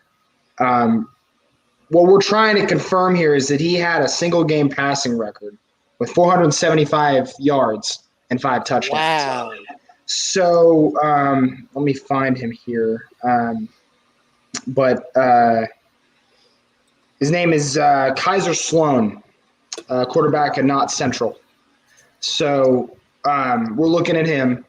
And we're probably going to do something with Seth Mills. He's probably not going to be – Seth Mills is not going to I don't know if he'll be Player of the Week. He might be Player of the Week. And we'll probably do one on Kaiser Sloan regardless. But Seth Mills also had a heck of a game against Whitley County. Yeah. And Corbin, they're looking really, really good. Yeah, Coach Greer mentioned during his interview tonight that he likes his team. He likes where they're at. But now he knows that this week he got to turn back around and really get focused, because you're facing one of the best running backs in the state of Kentucky, a Mr. Football candidate, and they've really got to come and get ready to play. And it's not like Franklin County doesn't know how to go and go to a hostile environment and beat a good team. I mean, we saw it happen last year. So I mean, that'll be an interesting game. And actually, Camille, she went back home over the weekend, and we're planning. We're beginning to plan for next week, and she said, John, I understand if it can't happen, but please let me go to Corbin. So,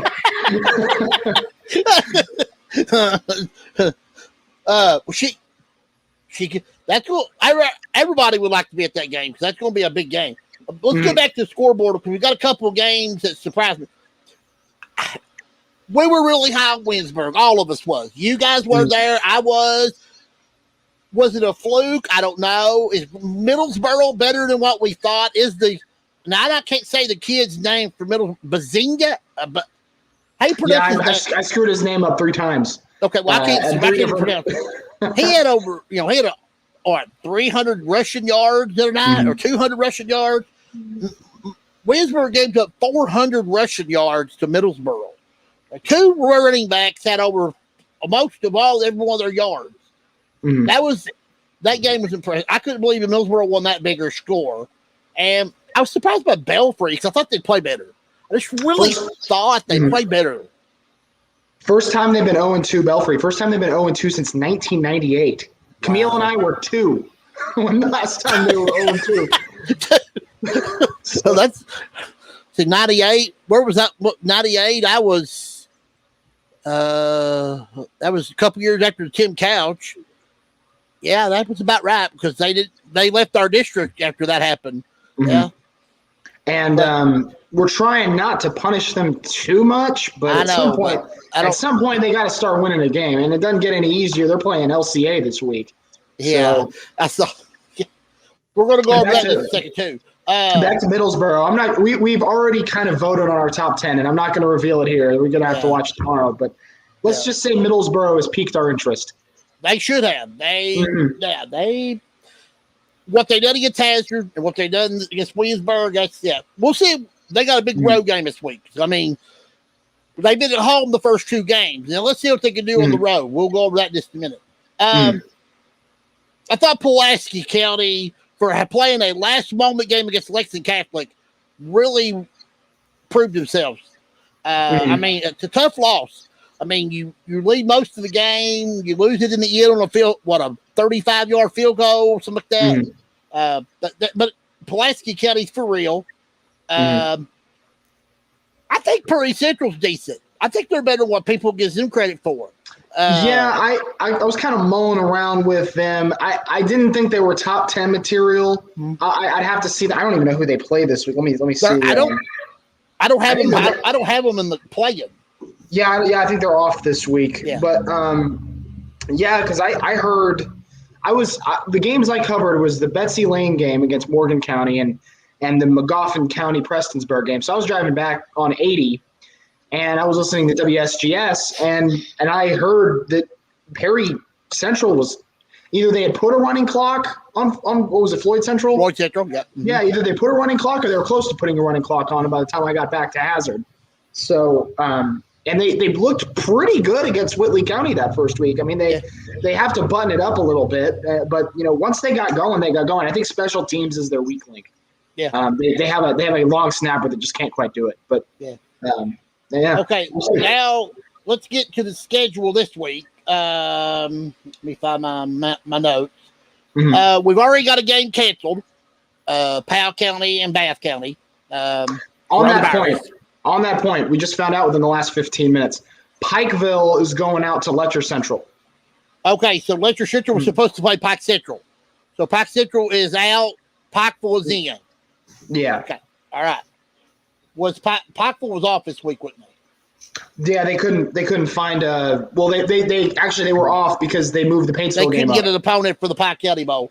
But originally they had an open date. Because they played they're supposed to play Paintsville. They moved it up to week 1 because they originally had an open date. And I think the 10th was already their bye week. So Pike Central's out because of COVID, right? I'm assuming. I need to go back and check. You're gonna have to forgive me. I did this grocery shopping today instead of. That's fine. I believe so. I know. Yeah, I think it was all Pike County schools were in that. But let me double check that. So if that's the case, is Belfry playing? That's a good question. Is Belfry playing? Is Eastridge playing?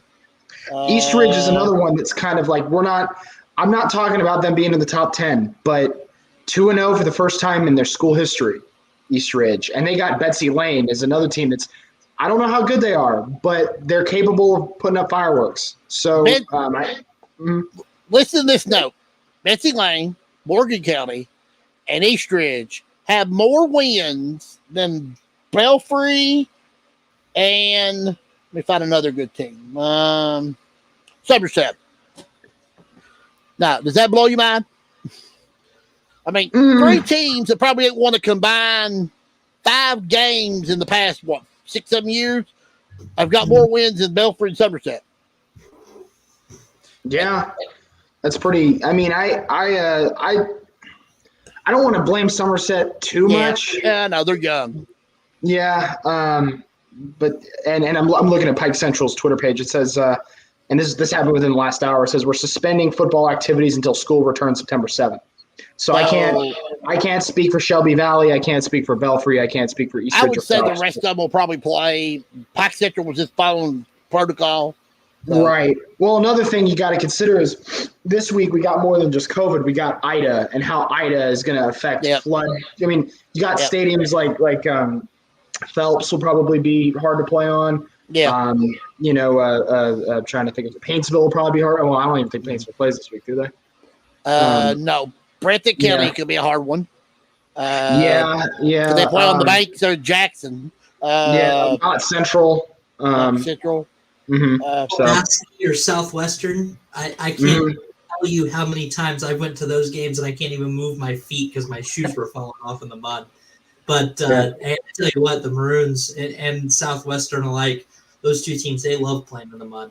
So that's Mouth football right there for Coach Johnny Hines. That reminds me, when I was at SAZ, I covered the West Carter game against Shelby Valley. That was a mud wrestling match. Mm-hmm. Well, I'll give you one better. Frederick Douglass and Southwestern last year in the state semifinals. You couldn't even see their helmets. They left their jerseys. You couldn't see their helmets. You couldn't even tell who was who. Yeah. That was like a couple of years ago, and I think it was playoffs too. It was Pulaski. I can't remember who Pulaski was playing, but it was the same thing there. I mean, the iconic video of Tristan Cox running into the end zone and coming out just covered in mud. You know, couldn't even see a color jersey or anything. But that's football right there. That's high school football. Oh, the memories. What's your game of the week? Do you know yet? Hazard and Breathitt, assuming it gets played. The Honey Bowl. Of course, the four big games were Somerset at Beechwood. I want to see where Somerset bounces back. LCA at Belfry, Hazard at Breathitt, Franklin County at Corbin. You got, I think, Leslie County Williamsburg game. Don't sleep on the Eagles. The other night against Clay County, they showed me a lot of heart. They showed me a lot of heart, a lot of passion. They play. I mean, we may not have a lot of talent, but Leslie County, by end of the year, I think it's going to be a pretty good football team. But I like Clay County. I think Clay County, if they can run the football like they did the other night, I think they may get your top 10 for the year's over because they're not too bad. I feel bad that we couldn't get out there just because of the way things were and who we had to send where. But I really feel bad we couldn't get out there for this. Is that's a hop, skip, and a jump from Hazard. I really this feel is bad another game. Pulaski County at Lincoln County. I love this game because Lincoln County is one of my dark horses. I like Lincoln County a lot. I think they're a nice football team. So put Letcher, Central, and Pikeville in there now. So that'll be changed on the website probably within the next tomorrow or Tuesday. So then you've got two Saturday games, Clinton County and McCreary Central and Simon Kenton at Southwestern. That'll be a pretty good game between Simon Kenton and Southwestern. Yeah, I think we're still trying to figure out what we're going to do with that. I think because that's, I'm going to be in Lexington. Excuse me. I'm going to be in Lexington, so is Courtney Lane Brewer. I don't know if Camille's going to go to that Southwestern game or not, but we'll try to figure that out. Yeah, that's the only two Saturday games we got. Tommy, you got anything for Mr. John? No, just to go back to, I want to circle back to Williamsburg. And there was a few ones that we kind of talked about, with Somerset coming in, losing, their 3, 4, 5 good players from last year to graduation. Williamsburg's another one of those teams, and that's kind of what happened there. In 2019, they lost 22 seniors, the largest class that they have lost. And I think out of that, I want to say Jerry told me, again, this is 2 years ago, so sorry for my memory, but I want to say 13 to 15 of those 22 were starters. So that was 7 on one side of the ball and I think 8 on the other. And then even last year, they lost 12 plus seniors as well. So, I mean, you're talking 35 players that they just lost in the last 2 years. And one thing that really crippled them last year was they were one of those teams, CJ, you'll remember this the best. They were one of those teams that was ravaged by the COVID cancellations. I think played 4 regular season games is all they played. Yeah. And 2 of those were in the last 2 weeks. I think we were in week 7 and they had just played their second game. And that's something that Jerry talked to me a lot about is, losing 22 players, being so young and only having 2 games in 4 or 5 weeks. they were getting hurt by penalties, the unnecessary roughness, all of those, kind of the fundamental games that they couldn't, the fundamental plays that were really hurting them. So one of those things, but in Middlesbrough's always kind of been nipping on Williamsburg's heels there in that district for a little while. And of course, Yellow Jackets starting to piece together some things too. I don't think and John, you may know this a little bit more, I don't think they lost too many people from last year. I think they returned quite a bit. They were on the edge for us at the beginning of the year. They were on the edge of the top 10 for us. And I would say that I don't want to give it away, but I would not be surprised to see them in the top 10 tomorrow. Yeah, because I think Middlesbrough really only lost Jabari Kyle from last year, the back there. But yeah, and then of course, the other talking point, Somerset losing quite a bit there. Belfry kind of always, they've lost a few, but they're always kind of reloading and stuff like that. Now, last few years, they've lost that first game.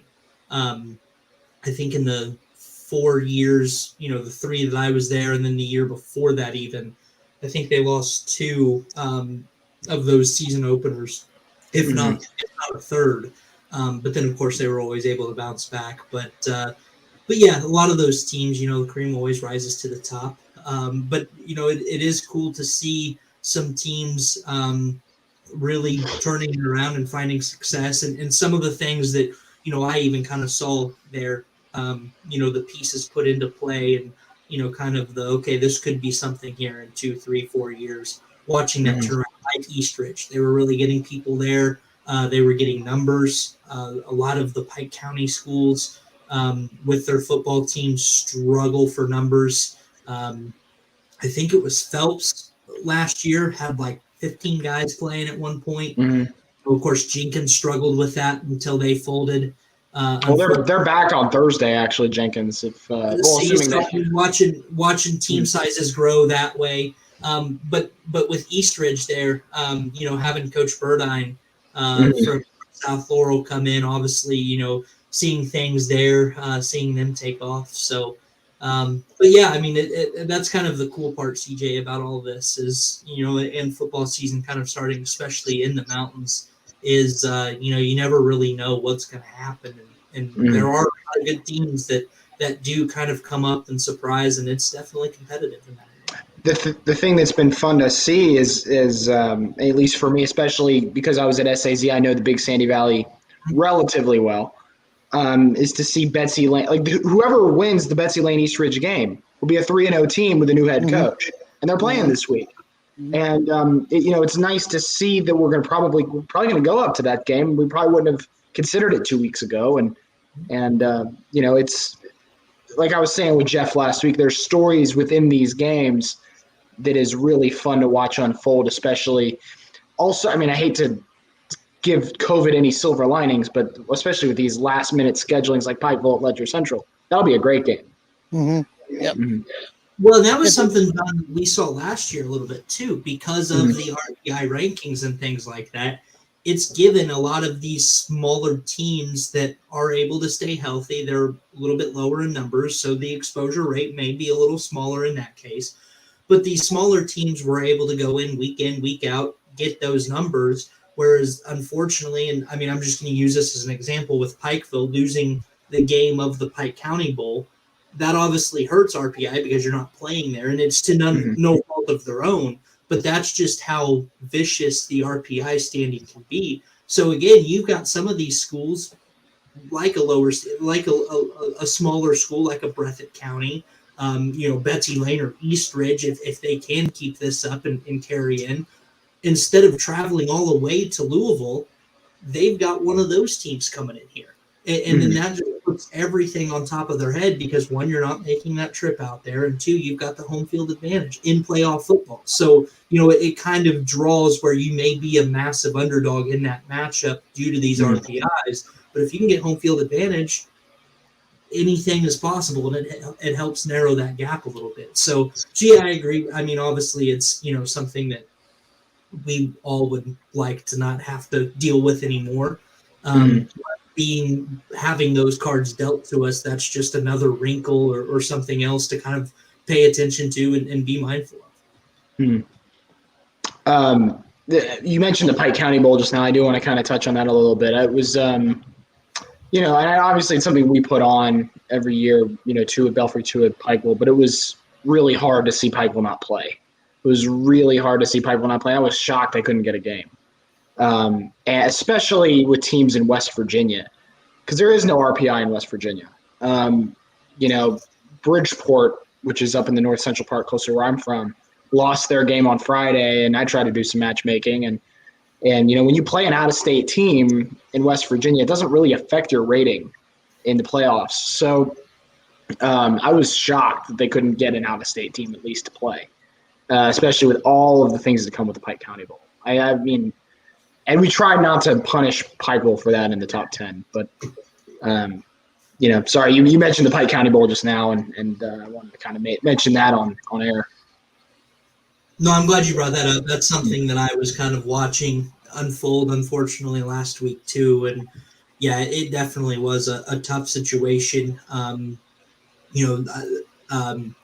Coyer, a longtime producer at YMT, his dad, Stephen, is on the coaching staff there at Pikeville, and he had a bit of a post too. And it's one of those things that, I know it's, high school football and things like that, but it's just, it means a lot, especially these kids, these bowl games, how they start. It's like the Mountain Classic in basketball. Some of these teams don't get that stage. And even last year when we had to cancel it, unfortunately, and it wasn't even played, I know coach took that really hard because that was the one time they get on TV. That's the one game that those players can say that they get to watch themselves on TV or be on the big screen and get that exposure. So, unfortunately to see that fall through, and especially for Pikeville now, the second time here in as many years, that's definitely a hard one to swallow. I've got three more pieces for you, John. I'll let you go. First of all, let's talk about 400 wins for Mr. Dudley Hilton. Only one of two coaches to ever have it. Give you some props there. I thought that's impressive.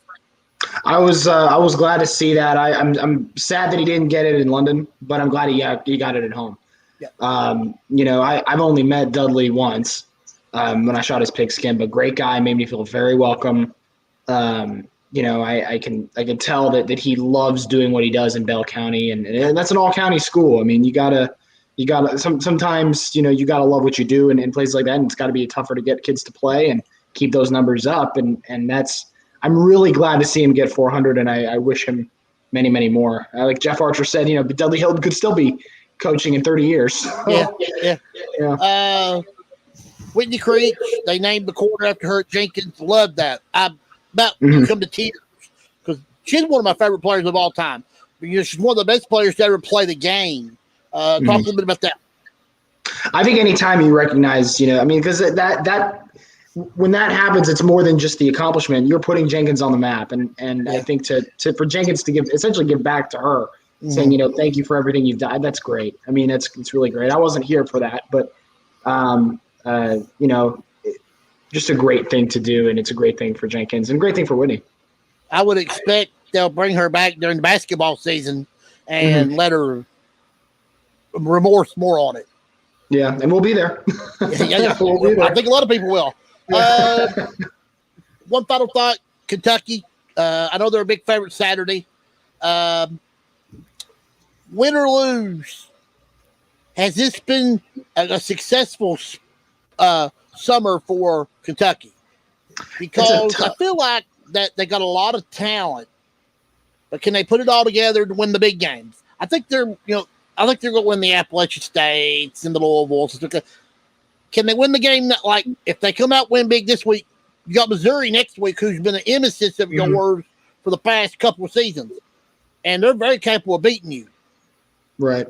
One good thing at home, though. But talk about Kentucky coming into Saturday and going a little further. I think they have a lot to be happy about over the summer. Will Levis, obviously, making him QB1. That was clearly the decision from the get-go. They just kind of had to politic it out a little bit. I think they were nice to let Joey Gatewood leave. and having some guys recover from injury like JJ Weaver, I think it'll be there's a lot to be happy about. I don't really want to say if they won or lost because now Stoops has to answer about locker room questions because these 6 that had that burglary charge. So I don't know if you can necessarily say they won or lost. I would say they won with an asterisk just because of that. I mean, I don't know the whole situation there. We know what the police report said. But I expect them to play well against ULM. I think they'll probably struggle early like most teams do that need to gel more against an opponent. Personally, and I don't know if you can tell from the flag behind me, I feel a little bit of a way about Rich Rodriguez, the interim head coach right now of ULM. So I will be rooting for Kentucky in my heart here, even though I'll be covering the game. I expect a lot of passes between both teams. Yeah. But I think moving forward, the Missouri game, I think that'll be an interesting game. You mentioned that Missouri is kind of always become the emesis of Kentucky last couple years. Yeah. I want to, it's easy for me to go into this and say that Kentucky could really compete in the SEC East. I really think they can. Yeah. And I really love, even before I came here, I loved what Stoops was doing. Why not Lexington? I love that. But I just need to see what they do against Missouri, But I think it'll be a fun fall in Kentucky. And then after what Will Levis did with the banana, if I don't see banana suits at Kroger Field on Saturday, that's a huge missed opportunity, man. Oh Lord! All right, Mr. John, it's been awesome. Tommy, anything you want to tell John before we let him go? No, John. Keep it up. Enjoy. Take care of the place. I'll try. I had to fix one of the leaks already. We've got some heavy rain, so got some leaks already. But I hope. I know we're supposed to get some of that hurricane. I hope not, but they're giving some rain, and want everybody to be very safe during the next couple of days because it's supposed to be a lot of wind and stuff. So I'm not for sure if you'll be with me next week or not, John, because I haven't heard from Camille. So when I hear from, she'll tell me which one of you two will be with me next Sunday night, and we'll talk UK's opener. We'll talk week 3 and go looking into week 4. CJ, I'll be here as much as you want. I love doing the show. So I don't know what Camille said. I know she said the next 2 weeks you've done the last 2, so I don't know if she's going to be back next week or will you be back. So she'll let me know. Whatever you want. Might try to get Cordy Lane Brewer on at one point. She does. I really do want her on here. I saw her at the Knox Central game. I wanted to introduce myself, and she was on the other side of the field, but she didn't get a chance to come back down the field, or I was going to try to introduce myself. So I do want to meet her and talk to her because she's your third member, and I want to get to know her too. So because I already know Carly, I know you. So she's also a Kentucky native, so she probably knows more than me. So well, no, you've done a fine job. You've done very well. Oh no, I meant about UK. Yeah, she probably would know a little more about UK. Yeah, because Camille's Tennessee, you're West Virginia. She's Kentucky, so yeah. But John, you do a great job. We love watching you, and one of you guys will be with us next week, and we'll look forward to it. All right, good deal. Right. See you, John. See you, Tommy. See you. Bye. All right, we got 3 minutes of the show. Let me go ahead and wrap up some things. I'll let Tommy give his final thoughts, and we'll get out of here. I've done this so much, I forgot my final thoughts. I want to thank everybody that watched the show, left comments, and made calls. I want to thank my guests, Coach Kyle Moore, Breathitt County, Coach Greer from Corbin, John Lewis. That was awesome. One of the best interviews, though, and really a great one with John. John did a really great job, very knowledgeable. I see why YMT picked him up. Can't do it without my co-host. Tommy, you've been awesome tonight again. And I know I can depend on you when I need you. If you're not doing anything, usually you're always reliable, and I thank you. But I'll get back to you and let you get your final thoughts. What about everybody? Please go to my YouTube channel, subscribe, push my subscribe button. Get me up to 1,000 subscriptions so I can do some more live stuff over there as well. Want to remind everybody I'll be back with you Wednesday night with the pick show. Week 3 of rankings should have the first AP poll, new AP poll out tomorrow. So we'll have that for you. I'll have picks for you, my top 25 and my top 10, and WYMTV's Mountain Top 10, and much, much more. Then I'll be back with you Sunday night, episode 5 of the CJ Harris Show. Should be a good one. Work on it tomorrow and over the weekend so we can, who we'll have. But always look forward to when the show gets here. Tommy, give me your final thoughts and we'll get out of here. Yeah, just one last thing that you guys said about kind of UK expecting a lot of passes on Sunday. That's something we hadn't heard in a couple of years. So, just a lot with the Terry kind of going down a couple of years ago. And, of course, Lynn coming in. It was a run-first offense. Worked, though. So if it ain't broke, don't fix it. But I expect Rich Rodriguez to throw it a lot. And I expect Kentucky will throw it a lot. So that's something you've never seen, so there'll be a lot of eyes on the game. Yep, yeah, that's going to be kind of a change of identity for Kentucky, but I think it's not a bad thing there. It's something that we kind of saw coming down the line, and if Terry didn't get hurt there in 19, I think that you still see it there. I think that kind of set things back a little bit, and then Terry was able to come back. He did throw the ball a little bit, but he was also a quarterback that could tuck and run it as well, and that was kind of built into the offense there too. So, just kind of a change of the guard there. And again, a couple of years ago when we got Joey Gatewood, that was the conversation, and that was the day I still remember very vividly about BBN just being so excited to have him. And what does this offer us? What kind of opportunities will this bring for UK?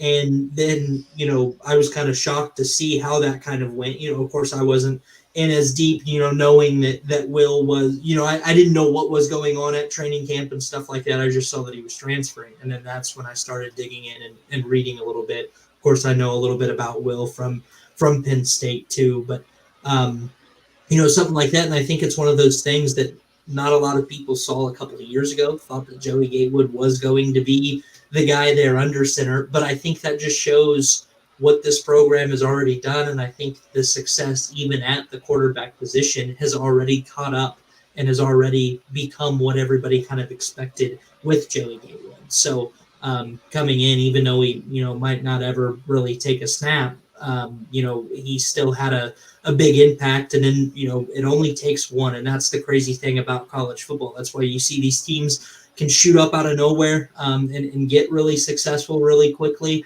or you see schools kind of like a Tennessee that were very prominent back in the early 2000s, and then they start to slide and have to rebuild and stuff like that. It's that cycle that goes on because of recruiting, and it only takes one successful year or some positive things, and that just kind of speaks to what Mark Stoops has been able to do. But we'll see. Another good year, another year here with a lot of high expectations. They've pretty much met those more or less in the last 4 or 5 years, winning bowl games and doing that. But we'll see. At a point that there comes a point where just a few bowl games, like the Music City Bowl and things like that, not to knock on those games or on those bowl games, but there comes a time where, okay, that's enough. Let's go beat a Georgia. Let's go beat a big team. Let's go compete for the SEC East. And they did that a couple of years ago with Georgia, and that was a measuring stick game. But a lot of expectations here, and like I said, they've exceeded a lot of those. But new expectations here in this new season, and we'll see what happens. Well, I want to thank you again. Do not leave after we get off the air. We'll talk to you after we get done. I want to let everybody know that please pray for our nation, our troops, their families. Please, a lot going on. We want to give our prayers to the troops and their families. Also, want to give our prayers to the coronavirus, people that are sick, the family have lost loved ones. Please pray for them every day, please. And remember the people in the path of Hurricane Ira. I know some of that weather is supposed to come this way, so please be safe. And everybody just please take care of each other, and make sure everybody's safe. Tommy, I want you to be safe. Everybody just be safe, and we'll go from there. And we love each other, and everybody take care of each other. As I do every show, and I end it, this is CJ Hare running third and heading for home. Good night, everybody.